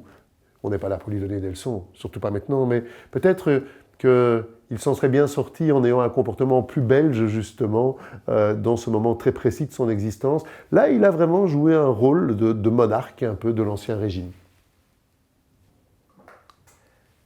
Alors, pour revenir sur l'abdication, justement, après 20 ans de règne, il abdique. Pourquoi il aurait pu continuer, peut-être ? Quand il monte sur le trône, Albert n'a aucune envie d'être roi, tout le monde le sait, et tout le monde dit c'est un règne de transition. Le temps que Philippe se prépare, le temps que Philippe se marie, le temps que Philippe ait des enfants, c'est vraiment ça qui est dans l'esprit de tout le monde. Or, c'est une longue transition, c'est une transition de 20 ans, parce que l'air de rien, eh bien, il fait bien son job. C'est un bon roi. Et c'est un bon roi dans une période difficile. C'est un roi en plus qui dispose... Alors, c'est tout le contraire du roi Baudouin. Le roi Albert n'était pas à prendre des notes tout le temps. Quand il vous recevait, vous n'étiez pas de part et d'autre de son bureau, de façon très formelle, comme le faisait le roi Baudouin. Non, le roi Albert, eh bien, il s'installe, comme moi aujourd'hui, dans un canapé. Vous êtes dans le fauteuil en face et on discute de façon libre. Et ça marche, ça fonctionne, parce que la Belgique a besoin de ça à ce moment-là. Donc du coup, la classe politique belge commence à se dire, eh bien, nom d'une pipe, on a besoin d'un roi comme ça. On doit, en fait, la Belgique, qui est toujours au bord d'une crise, a vraiment besoin d'un homme, un, qui a de l'expérience, deux, qui a un sens consommé de la négociation et de l'écoute, et qui a une vraie perception, je dirais presque charnelle, des problèmes. Ce qu'Albert a vraiment dans son rôle de roi. Mais Albert, lui, quand il est monté sur le trône, il avait plus ou moins l'âge de penser à prendre sa pension. Alors il aurait pu profiter d'une retraite longue et ensoleillée à Châteauneuf-de-Grâce, par exemple, dans le sud de la France, et là on lui dit non, vous allez commencer une véritable vie professionnelle. Pour le coup, c'est du plein temps. C'est plus des activités selon en fait les circonstances telles qu'il a pu les connaître tout au long de sa vie. Donc là, il devient un roi plein temps. Alors certains objecteront qu'il a quand même aussi une façon bien particulière de régner. Il suit de moins près les dossiers que son frère ou que son fils le fera plus tard, mais néanmoins, il est là. Il est toujours le dernier recours à tout moment. En plus, il accumule les problèmes de santé. Ces problèmes de santé, les Belges suivent, et vraiment avec beaucoup d'attention, ces problèmes cardiaques, ces problèmes de dos, ces problèmes des cancers qui se révèlent, ces problèmes d'audition, ces problèmes de vue, tout y est passé en fait. Hein. Les bulletins médicaux, il faut s'en souvenir, lors du règne d'Albert, c'était quelque chose qui faisait la une des journaux. On sait que c'est un homme âgé, et on sait aussi que son frère et sa sœur ont disparu assez jeune. Donc, où en est là ? Et on sait aussi que son frère et sa sœur ont disparu assez jeunes, où en est la santé du roi. Donc le roi arrive à un moment où il a vraiment envie de prendre sa pension, où il a vraiment envie de penser à lui. L'âge est là, à 80 ans, eh bien, il a envie de raccrocher, tout à fait clairement. Ça n'a pas été simple à l'époque avec les hommes politiques qui voyaient d'un mauvais œil cette garantie de stabilité s'en aller pour plonger dans l'inconnu, parce que Philippe, on ne savait absolument pas où on allait, on ne savait absolument pas comment il allait remplir ce rôle. Du côté néerlandophone, certains le soupçonnaient de vouloir devenir un Baudouin II, un homme rigide en fait, qui nous aurait ramené 20 ans en arrière en termes d'évolution de la monarchie. Et du côté francophone, on en avait une image pas nécessairement toujours positive non plus, parce qu'en fait, on le jugeait toujours en comparaison directe avec son père. Et or, le père et le fils ont des personnalités tellement différentes qu'il est presque impossible de les comparer. Et donc, Albert décide de raccrocher, et là, pour le coup, il impose sa décision, il va pouvoir profiter d'une chose, c'est le 20e anniversaire du règne, c'est la date symbolique du 21 juillet et la préparation de son fils, préparation à la fois pour la fonction, mais aussi, c'est important, préparation familiale. Et puis, il y a aussi cette petite idée qui fait son chemin à travers toutes les monarchies européennes, ou presque, que l'abdication est une façon logique de terminer son règne. Avant, en Belgique, un roi mourait sur le trône. On a eu une abdication qui a été assez tragique, qui est l'abdication de Léopold III, qui n'était pas une abdication voulue, mais quand je pense au Luxembourg, quand je pense aux Pays-Bas, bien évidemment, mais d'autres pays emboîtent le pas aujourd'hui en Europe, l'Espagne d'une certaine manière aussi, l'abdication devient, je dirais, la fin logique d'un règne, ce qui permet aussi d'avoir une intronisation, parce qu'il n'y a pas de couronnement en Belgique, on parle d'inauguration du roi, pour être tout à fait précis, eh bien cette inauguration se fait plutôt dans la bonne humeur et dans la joie, puisqu'on ne vient pas de suivre un cercueil quelques jours auparavant, comme c'était le cas. Pas de problème. Bientôt devoir faire pipi, hein, je vous prie.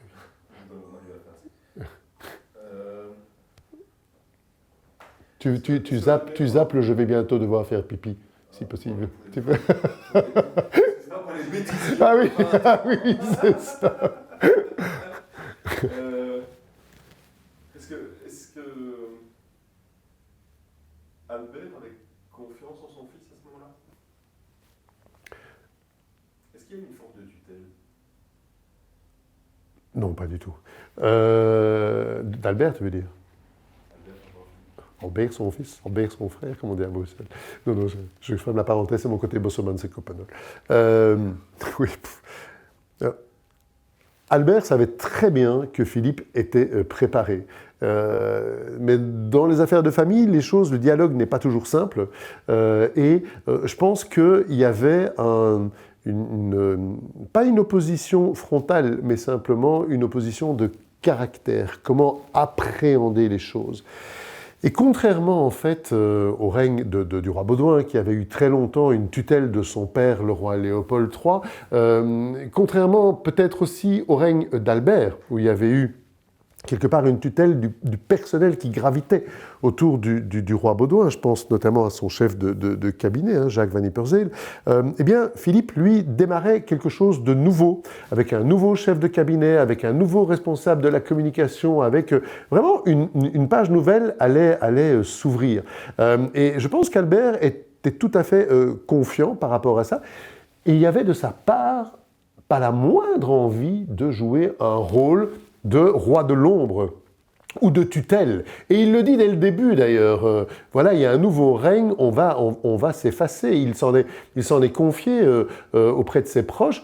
Et c'était d'ailleurs assez incompréhensible, parce que dans d'autres monarchies, je pense aux Pays-Bas, vous savez, quand la reine abdique aux Pays-Bas, la reine Béatrix par exemple, quand elle a abdiqué, elle est redevenue princesse. Et puis, par la suite, on l'a vu continuer à assister aux cérémonies officielles. Elle joue toujours un rôle, elle a continué longtemps à jouer ce rôle vraiment physique dans l'exercice du pouvoir royal aux Pays-Bas.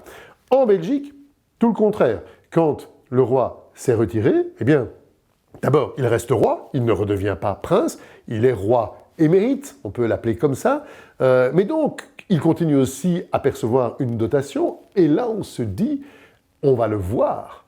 Alors, une fois de plus, chacun peut avoir son avis. À l'époque, je me rappelle que, en tant qu'observateur, moi j'ai trouvé ça dommage de le voir disparaître, de les voir disparaître, parce que là je parle d'Albert et Paola, tout à fait de tous les événements, ou presque.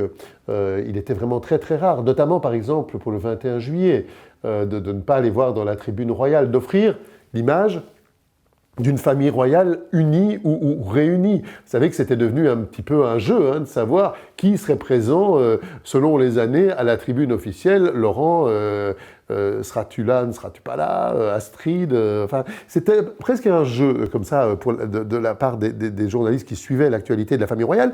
Et Albert et Paola ont clairement pris cette décision de choisir l'ombre et de laisser vraiment toute la lumière sur le nouveau couple royal. Alors, je pense que d'un point de vue pour la transition, ils ont eu raison. Hein, il ne faut jamais avoir un beau-père ou une belle-mère dans le placard, ça ne sert à rien. Ils avaient vraiment raison d'agir comme ça.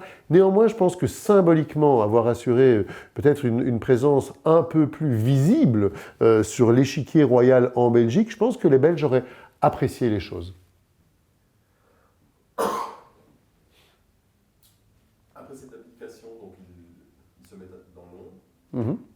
Comment est-ce qu'ils ont vécu leur vie de... Je pense que dans un premier temps, il y a eu un étonnement parce que malgré tout, le roi Albert, avant le prince Albert, eh ben, il a toujours vécu dans un certain environnement avec une certaine facilité, il faut bien le dire, notamment aussi au niveau matériel. Et après 20 ans, il a découvert que quelque part sa vie allait changer, son train de vie allait changer. Vous savez, on a une façon parfois de s'exprimer en Belgique, on dit on aime bien vivre à la bourguignonne. C'est-à-dire vivre à la bourguignonne, c'est-à-dire qu'on se rappelle des heures fastes où nous faisions partie du duché de Bourgogne et on a cette image d'un pays où l'on fait bombance, où l'on a de beaux palais, bel équipage, voilà, comme si la Belgique ou la Bourgogne de l'époque était un petit pays de cocagne. Eh bien, on dit souvent, ça se dit souvent du côté flamand d'ailleurs, que Albert aimait vivre op zijn Burgondisch, à la bourguignonne en fait, et qu'il avait cette façon d'appréhender la vie, de jouir de la vie d'une façon assez complète. Et du jour au lendemain, il s'est rendu compte que les choses n'étaient plus aussi simples. Il n'était plus le roi régnant, il était le roi qui avait pris sa pension. Alors, on ne va pas non plus forcément le plaindre à l'époque, hein, parce qu'il a encore plein... D'abord, il y a une dotation qui est là, mais qui ne peut plus lui permettre de justifier le train de vie qu'il avait auparavant. Et ça, probablement, dans un premier temps, il l'a mal pris et il s'en est ouvert en bafouant ce devoir de réserve, en fait, qui était devenu le sien, puisqu'il avait dit « je reste dans l'ombre et je ne dis rien ». Et ça, les Belges l'ont mal compris. Il y avait deux dossiers compliqués à gérer à l'époque. Il y avait le dossier Delphine, dont on savait bien qu'il était toujours présent et qu'il allait ressurgir, et le deuxième dossier qui fait toujours mal, c'est le dossier des gros sous. Et là, en fait, il y a une incompréhension qui commence à se développer dans l'opinion publique. Il faut bien parler d'opinion publique à ce moment-là, d'autant plus que cette incompréhension peut aussi porter ombrage à la couronne dans sa globalité, au dispositif royal. Donc c'est paradoxal parce que c'était Albert qui avait préparé en fait avec son gouvernement à l'époque le futur financier de la famille royale en disant voilà, on tire les leçons de ce qui a été fait, des erreurs qui ont été commises, il faut qu'on reparte d'un bon pied, et il est le premier à s'en plaindre quand il est lui-même confronté à la situation. Ça a été vraiment un épisode assez compliqué que les Belges ont un peu oublié par la suite. C'est vraiment l'affaire Delphine qui a ensuite occupé le premier plan de cette affaire, mais avec cette volonté de la part d'Albert de profiter pleinement de sa retraite, c'est-à-dire des voyages au soleil, de bons repas, un bon verre de vin avec les amis, et puis une nouvelle inquiétude aussi quand même, parce qu'à force de s'inquiéter concernant l'état de santé du roi Albert, on s'était dit que la reine Paola, elle était inoxydable, indestructible. Or, on a vu que la reine Paola, à ce moment-là, a aussi rencontré des problèmes de santé. Et bizarrement, ce couple dont l'histoire intime est devenue un sujet national, a été étalé sur la place publique, tout le monde en parlait, eh bien, ce couple qui s'était vraiment retrouvé, et là, je vous assure, pour les avoir vus tellement souvent à l'œuvre, en fait, ni l'un ni l'autre n'étaient des comédiens. Il n'y avait pas une volonté de jouer un rôle. Je veux dire, il y avait entre eux un lien qui avait été complètement retrouvé et un amour et une complicité vraiment très très profonde dans cette partie-là de leur vie. Je veux dire, tout le règne et toute la fin de leur existence a vraiment été concentré autour de cette paire, de ce couple, à tel point que parfois on les voyait adopter des attitudes qui était celle de Baudouin et Fabiola, vous savez, prendre le bras et des choses et tout qu'on n'avait jamais vu par le passé avec Albert et Paola. Et donc, je pense qu'à ce moment-là, il y a eu cette volonté d'être à deux, d'en profiter un maximum avec, comme nous tous, quand l'âge arrive, cette crainte en fait du mot fin en fait qui finit forcément par s'inscrire sur l'écran de la vie et cette volonté de partager un maximum de bons moments ensemble. Alors, vous parlez d'un couple. Mmh. C'est une retraite qu'ils ont vécue en famille aussi, avec leurs proches. Tu veux me fâcher avec tout le monde, hein. Parce que Philippe va regarder. Hein. Sire, pas fait exprès.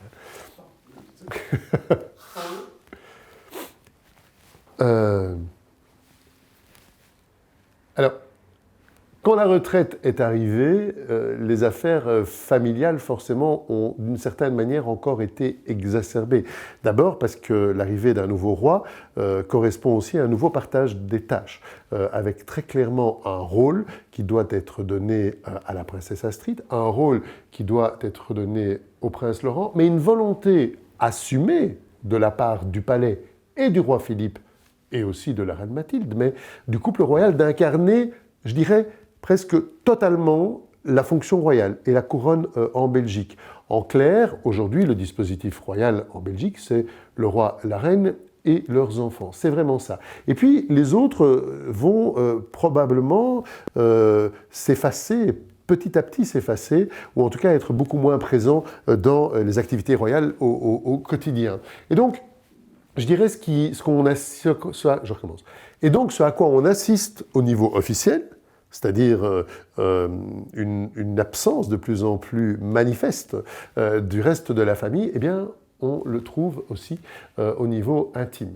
Donc, Albert et Paola entretiennent, je vais le dire au passé, Albert et Paola entretenaient une grande proximité avec leur fille, avec la princesse Astrid, avec leur beau-fils, le prince Lorenz, et leurs enfants. Je dirais aussi d'une façon globale avec les petits-enfants, que ce soit les enfants de Philippe et Mathilde ou de Laurent et Claire, ça c'est vrai, mais avec une plus grande distance, pour des raisons différentes d'ailleurs, avec Laurent et avec Philippe. Philippe qui joue pleinement son rôle de roi à présent, qui occupe symboliquement, c'est important, de nouveau le roi habite au château de Laeken, ce que Albert et Paola avaient toujours refusé, pour une question de confort, certes, oui, peut-être, mais aussi parce que justement cette fonction royale qu'ils n'attendaient pas est arrivée, ils ne voulaient pas complètement renoncer à leur vie d'avant. Pour Philippe, c'est clair, il n'y a pas de vie d'avant, il y a toujours une vie de demain. C'est son futur, et le fait de vouloir être roi. Il y a aussi deux perceptions très très différentes de cette fonction royale. Et donc on va voir une famille qui apparaît très très peu en public, qui se retrouve apparemment pas très très souvent non plus pour des événements intimes et familiaux, mais qui peut se ressouder à certaines occasions, notamment des grands anniversaires ou des périodes plus difficiles pour le pays. Je pense notamment bien sûr à la mort de la reine Fabiola, où là forcément toute la famille est présente. Mais comme c'est une famille où on se parle peu, on ne se dit pas toujours les choses, on sent qu'il y a une famille royale, mais qu'au sein de cette famille royale, il y a des familles royales aussi qui vivent parfois à la fois voisins, c'est vrai, ils ne vivent pas très loin les uns des autres, mais en se rencontrant relativement peu souvent. Vous parliez de ces petits-enfants, est-ce qu'il était meilleur grand-père que papa peut-être ? Clairement, pour Albert et Paola, et ils le disent, ils l'ont affirmé, on a été de meilleurs grands-pères que de meilleurs... Je vais recommencer. Clairement, pour Albert et Paola, ils le disent de façon tout à fait franche, hein, ils ont été de meilleurs grands-parents que de bons parents. Ça, c'est évident. Combien de fois je n'ai pas assisté lors d'une visite d'État où il y avait vous savez, il y a toujours un petit moment comme ça où on peut prendre un peu de temps pour soi et voir Albert et Paola qui cherchent des cadeaux à ramener pour leurs petits-enfants et tout, à emporter dans leur bagage. C'est quelque chose qui était très très important pour eux en fait. Et je pense que, d'ailleurs la reine Paola s'en était expliquée de façon très franche devant les caméras en disant voilà, ce qui est fait est fait. Alors, sous-entendu, ça n'a peut-être pas été bien fait, mais résultat d'une éducation probablement, résultat d'un certain milieu social aussi, il faut quand même dire les choses comme elles sont, eh bien, à l'époque, on ne trouvait pas extraordinaire d'abandonner l'éducation des enfants à des gouvernantes, à des précepteurs, à des gens qui étaient payés pour ça, tout bêtement. Et puis après ça, les parents... Vous savez, ils avaient leur vie de leur côté. Hein. Quand on remonte dans l'histoire de la Belgique, le futur Léopold II devrait prendre rendez-vous pour pouvoir parler à son père Léopold Ier. Heureusement qu'on n'en est plus là aujourd'hui, avec interdiction de parler à table.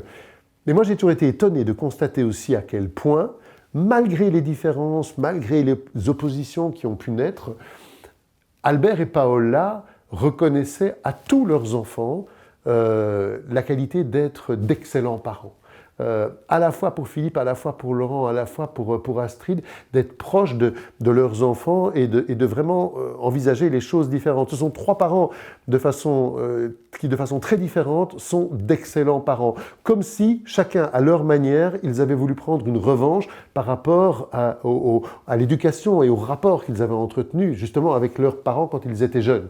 Donc, c'est intéressant d'ailleurs de constater ça, et je pense que Albert était très admiratif en fait de ça et qu'il avait envie de se rattraper en jouant le rôle de ce grand-père, et il le fait très bien, il le faisait très très bien, ce rôle de papy gâteau. Est-ce que, selon vous, ils ont eu une fin de vie agréable ou bien un peu difficile quand même? Je crois que les dernières années n'ont pas été simples. Je recommence parce que j'ai pas les E, j'aime pas tellement. Je crois que les dernières années n'ont pas été simples d'un point de vue officiel, d'un point de vue privé. Ils en étaient arrivés à un moment où vraiment ils avaient envie, et ils savaient aussi ce qu'ils voulaient partager. Ils avaient envie de le partager ensemble, et ils savaient ce qu'ils avaient envie de partager, c'est-à-dire cette vie un peu... Vous savez, c'était les époux de la Dolce Vita, Albert et Paola. Ils ont incarné cette Dolce Vita de façon, je dirais, emblématique. Et puis en vieillissant, cette Dolce Vita, avec l'âge forcément, ça n'est plus la même. Hein, on ne fait pas les fous sur une moto ou sur les plages, bien sûr. Mais néanmoins, on profite de bons moments avec des amis, avec des bons repas, avec des discussions, des films, des bouquins, des choses en fait simples, très très simples. Et surtout, ce tropisme attiré vers le soleil, vers la chaleur, vers la Méditerranée, vers le sud de l'Europe, ce qui était vraiment important pour eux. Et puis, ça c'était le bon côté des choses, en n'ayant pas trop de compte à rendre à quiconque. Hein, l'idée de dire, voilà, on l'a maintenant, on l'a mérité, on peut en profiter. Et à côté de ça, vous avez l'aspect vie officielle qui, lui, est beaucoup plus compliqué, avec ces affaires qui reviennent, enfin, cette affaire principalement, affaire Delphine qui revenait très souvent au devant de l'actualité. Et dès lors, ils étaient chaque fois ramenés à une partie de leur vie qu'ils voulaient vraiment oublier. J'ai vraiment le sentiment que dans cette période-là, ils auraient quelque part, à un certain moment, carrément voulu vivre sur une île déserte, en fait. Éloignés de tous les tracas du quotidien, de toutes les réminiscences de ce qui avait été leur rôle. Alors certes, de temps en temps, effectuer une obligation officielle. Alors oui, se retrouver en famille, voir les petits-enfants, bien sûr, c'est important. Hein. C'est comme on dit en italien, c'était le nonno, donc le grand-père, et la nonna, la grand-mère, avec vraiment peut-être qu'en vieillissant, d'ailleurs, ce côté italien de Paola avait aussi fini par déteindre sur Albert, en tout cas la façon dont il concevait la famille à ce moment-là. Mais malheureusement, ce qui a été compliqué à vivre, c'est l'obstination d'un homme par rapport à une histoire intime, le fait de ne pas vouloir l'exposer en public, et puis probablement aussi un aspect beaucoup plus pratique des choses, des questions liées à l'héritage, et puis aussi quand même cette volonté... attends, je vais dire ça autrement. Et puis parce qu'en fait, le problème, c'est qu'on ne sera pas... si la Belgique existe encore quand Albert va mourir, tu vois. C'est compliqué, quand même. Et puis aussi le fait qu'il était obligé de toute façon à ce moment-là de se tenir en retrait parce que la grande crise politique que lui a connue pendant son règne, son fils la connaît aussi à quelques années de distance, avec des façons très différentes de réagir. Et puis aussi, à ce moment-là, on peut mesurer la parole du roi ou la volonté du roi. Est-ce qu'elle a toujours autant de poids dans la Belgique de Philippe que dans la Belgique d'Albert? Ça, ce sont plus tard les historiens qui en jugeront.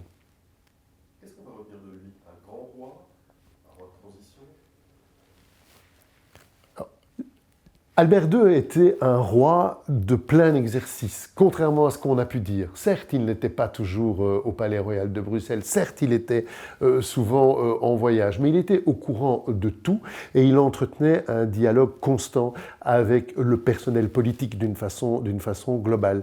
Alors, celui qui avait été présenté comme un roi de transition, je pense, est devenu le roi utile au bon moment pour la Belgique. Vous savez, dans le temps, au Moyen-Âge, on donnait des surnoms au roi, hein. On disait le roi soleil, on disait le brave, que sais-je. Je pense que si on avait donné un surnom à Albert II, on l'aurait appelé Albert II le Bon. En fait, je pense que c'était vraiment quelque chose qui le définissait très très bien, en tout cas dans son rôle de roi.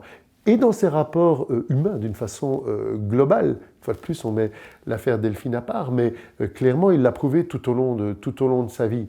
Le problème, c'est que l'après-règne a probablement compliqué l'image d'un homme auprès de sa population, et que du coup, il va falloir du temps pour réussir à faire la part des choses entre Albert II, le souverain, Albert II, l'homme, et Albert II, le père. Il faudra prendre quelques années pour y arriver. Merci. Ah bah, c'était long aussi, hein. Merci.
Oui, enfin Gio.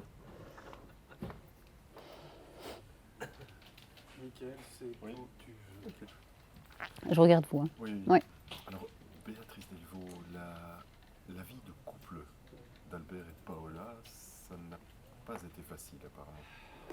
Non, moi je pense que c'est une histoire complexe, je pense une histoire d'amour au départ, mais qui finalement assez vite tourne mal, et donc on a un couple qui se déchire, un Albert qui à un moment donné vit presque en dehors du domicile conjugal, et donc toutes des choses qui vont s'apprendre après, mais qui sont de notoriété publique finalement, puisqu'il aura une maîtresse pendant des années, quasiment officielle, et qui est un secret un peu bien gardé, avec des enfants qui sont un petit peu parqués à différents endroits, dans des pensionnats, etc., pendant que leurs parents se déchirent en fait. Mais bon, après, c'est aussi une très belle histoire d'amour, parce qu'ils se retrouvent, et quand ils se retrouvent, ça devient une espèce de couple modèle qui, encore aujourd'hui, enfin, jusqu'au dernier jour de la vie des deux partenaires, a été extrêmement marqué par un amour très exprimé. Vous parlez d'un secret de Polichinelle, pourtant à l'époque, personne n'en parle, la presse n'en parle pas. Non, moi je pense que c'était pas dans les mœurs de l'époque d'abord de la presse. Je pense que Vous savez, à l'époque, la presse People royale, c'était le soir illustré qui, notamment ici, dans ces bâtiments, se trouvait. Attends. Oui, je préfère.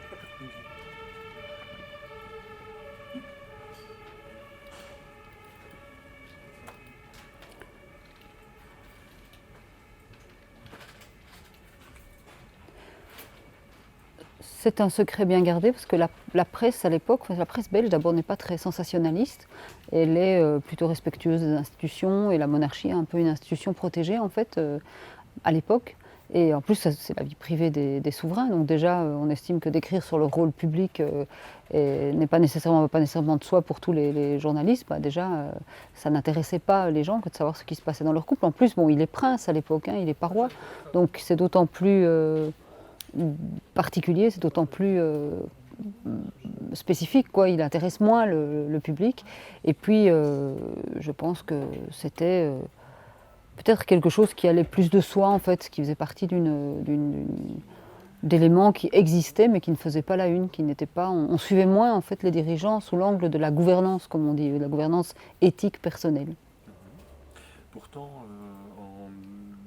lors du discours de Noël, en 1999, le roi s'exprime à propos de cette difficulté. Il fallait le faire? Mais là, c'est différent parce qu'il s'exprime sur cette difficulté parce qu'à l'époque, on a appris qu'il avait une fille de cette aventure qu'il a eue, cette longue aventure.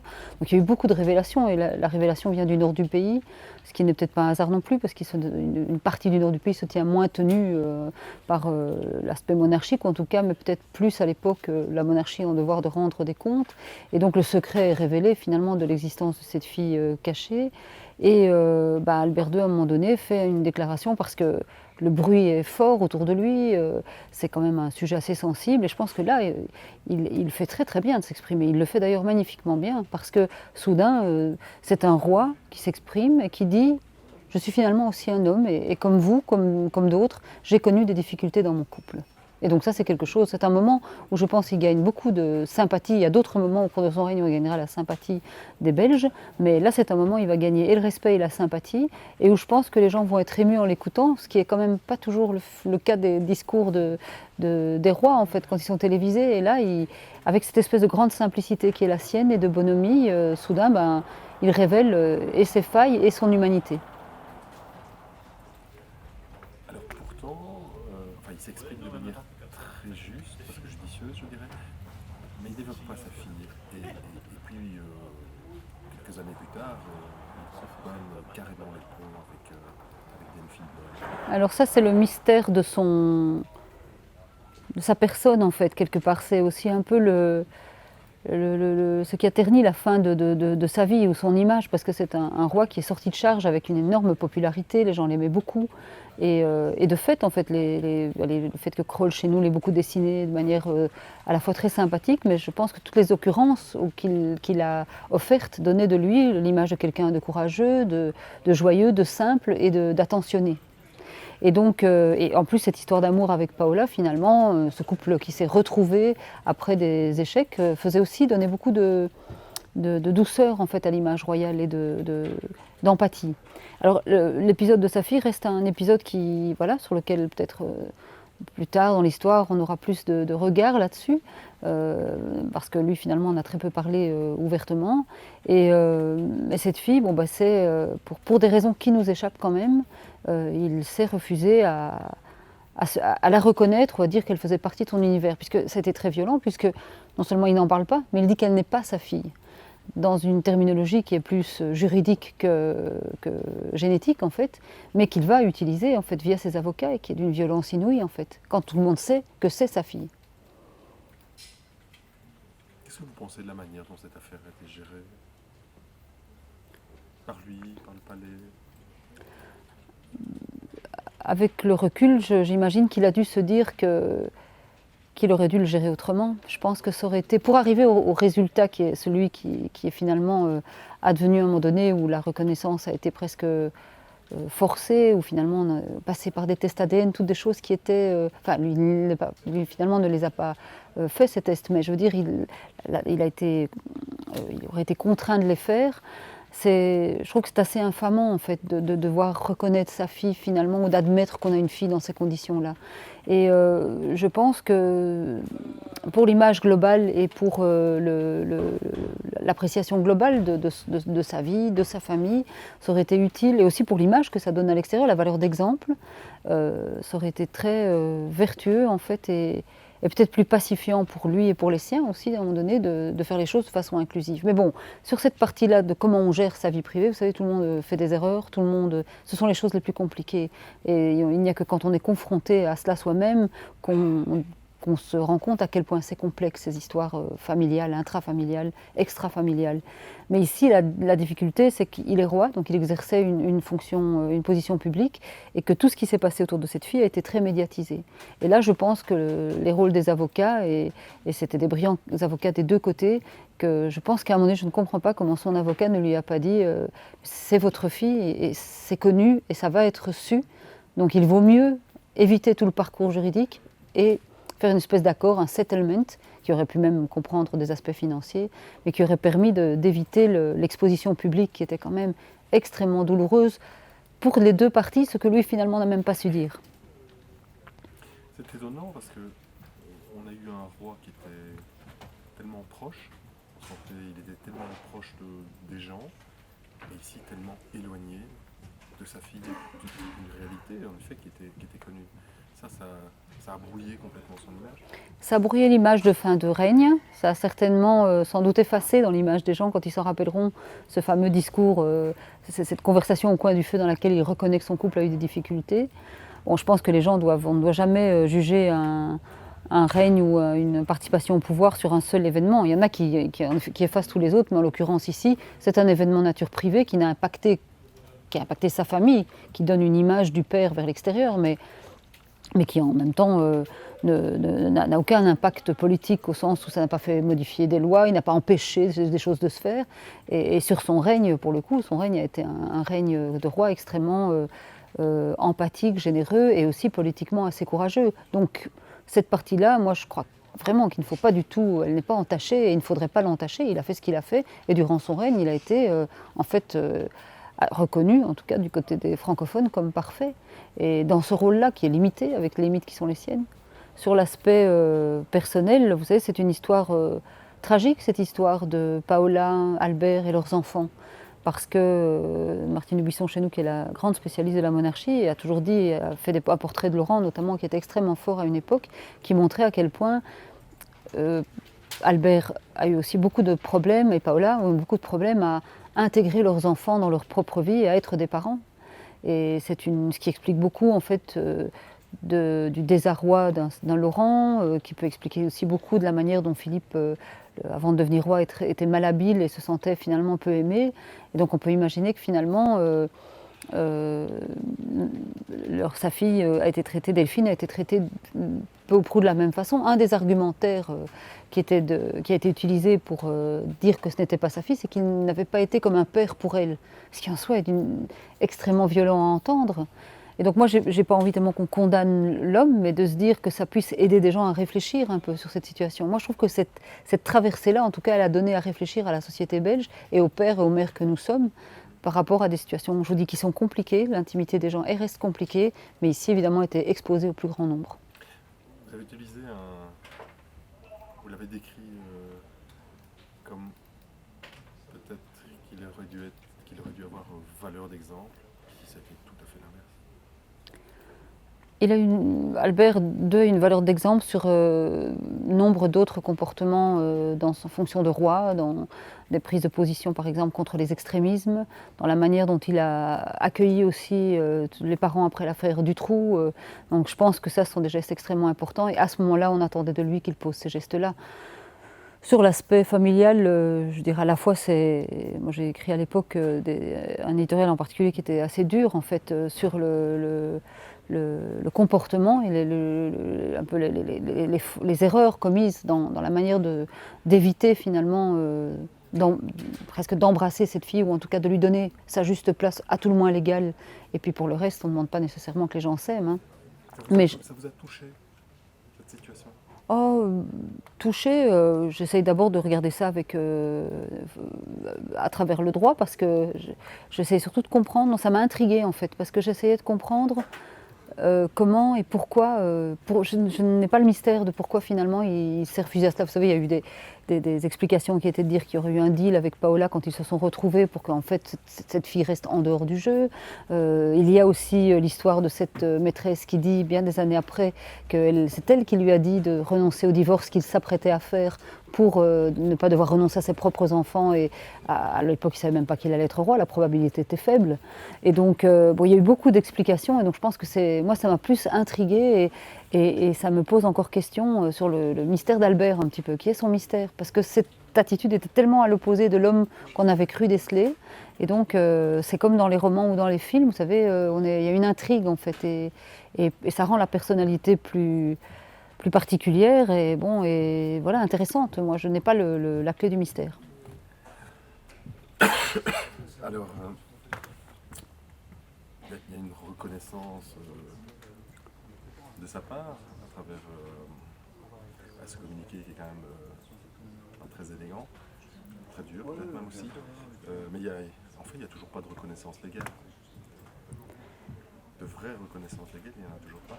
Non, non, voilà, c'était après. Est-ce que vous pensez qu'il va faire parce que s'il sera peut-être mort à ce moment-là, oui, c'est ça, oui. Il y a une audience le 4 juin normalement. Oui. Sauf qu'Albert apparemment peut Oui. faire une reconnaissance Oui. à l'état civil.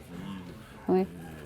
Oui, donc je ne sais pas ce qu'il va faire, c'est ça qui est compliqué de Oui, se. En fait, c'est parce que je pose cette question, si jamais il arrivait malheur entre guillemets dans le 4 juin. Oui, je crois pas. Enfin bon, Je ne pense pas non plus. il faut qu'il ait le corona, mais. Est-ce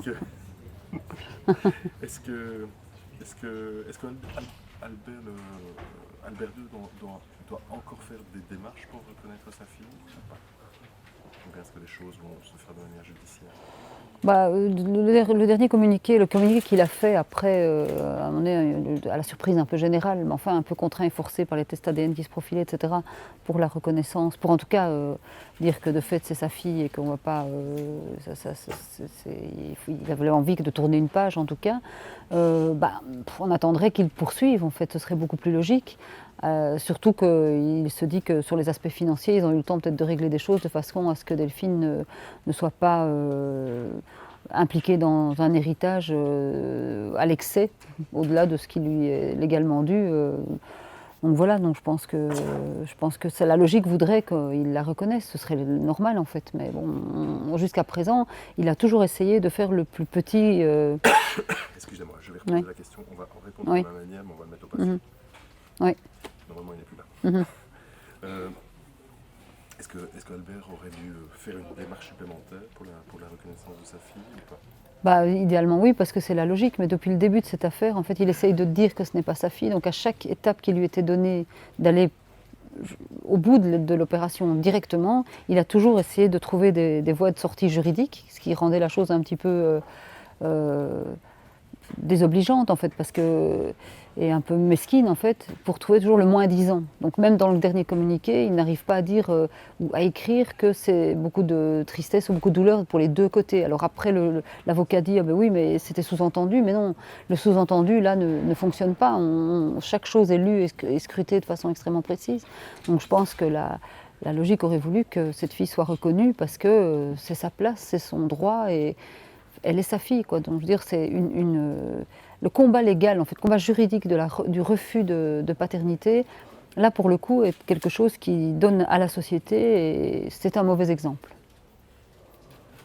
Alors, un papa ou des parents de leur aveu n'ont peut-être pas été exemplaires. Un bon grand-père, peut-être, par contre, avec ses petits-enfants. Je dois avouer que nous, on n'est pas non plus spécialisés dans le truc. La seule chose que moi, je pense que le destin des rois, enfin de cette famille royale, est un destin extrêmement.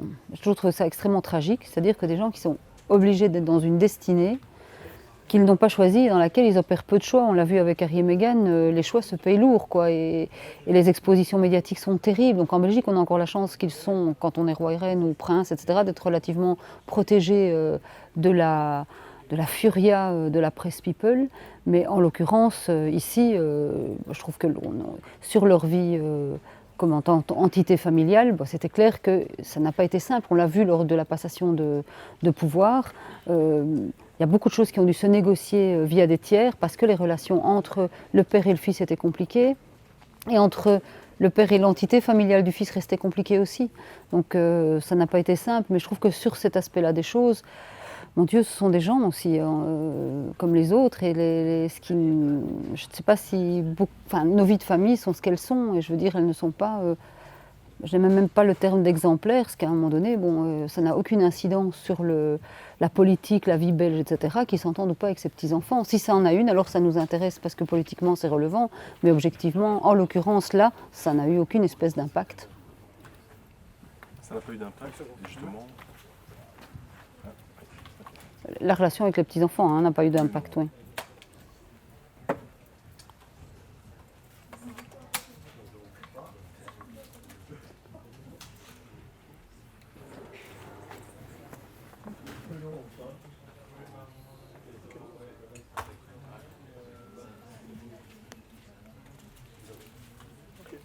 Justement, dans votre vie journalistique ici, qu'est-ce que vous retiendrez de lui?